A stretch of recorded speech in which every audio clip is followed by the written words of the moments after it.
Okay, so I wanted to share this story from one of my sellers. He contacted me asking, this is for one of his investment properties. He said, Ada, should I go ahead and list the property with the tenant in place, or should I wait until the tenant moves out? So my answer was, it all depends. It all depends on a couple of things. One is how much can the tenant cooperate with showing the homes, keeping the house clean, and how the house shows. If that tenant is not cooperating, and if the house is disgusting, then no, we need to wait until the tenant moves out, and then we start the sale process. In this case, I did speak with the tenant, and that's the first thing I do. I usually contact the tenant, have a conversation with them, letting them know, hey, I understand your situation too. I always like to put myself in the other person's shoes, and I know how stressful the sale is, and I know how stressful it's going to be on them. So I gave them the whole scenario, how it could play out. If we're able to sell it to another investor, you can remain in the property and continue to rent. There may be an increase in rent, but at least you'll stay in your home. Or if it's another buyer, owner-occupant, then there's nothing we can do about it, but give you as much time as we can for you to move out. So as long as we are upfront with them, I think that in this case, this tenant was very cooperative. She understood. We made a plan for the showings. We made a plan, and she told me her schedule, things that she wanted, the way she wanted it done. And so I was like, okay, let's go ahead and let's get this sold.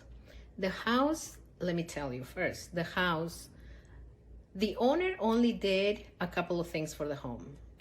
This tenant lived there for 4 years. The homeowner lives out of the country, okay? She was paying a low rent. So I had a couple of challenges here because she knew her rent was going to go up if she were to stay. So anyways, the property needed some TLC. The kitchen needed updating. The air conditioning unit was disgustingly dirty. But a couple of challenges there. The house didn't look, as nice as I would have liked it, but it was okay, for the under the same circumstances, it was okay. And so I went ahead and started showing.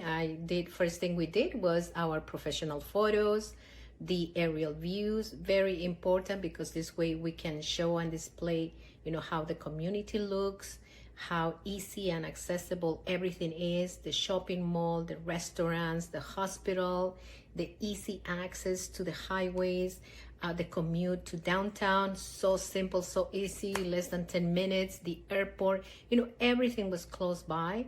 And so that was my selling point for this home. Great investment property, great rental rates in the area. And so then we scheduled as many open houses and showings as I could.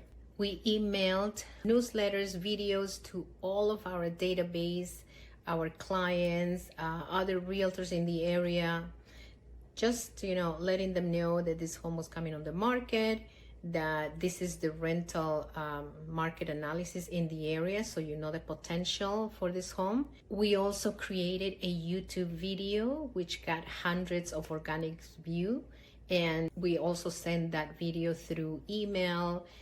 We created social media posts, when we were showing the house at the open house, all of the little things here and there, the text messages that we circle the community about a mile around the community, and we started sending text messages, videos, everything for people to know that this home was on the market, that it was a great opportunity, great price, excellent rental income.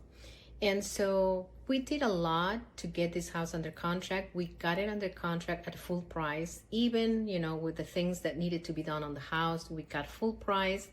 The seller super happy, the buyer very happy about the home. And so if you have an investment property or a home to sell, whether it's a pretty house, an ugly house, it doesn't matter the condition, give us a call.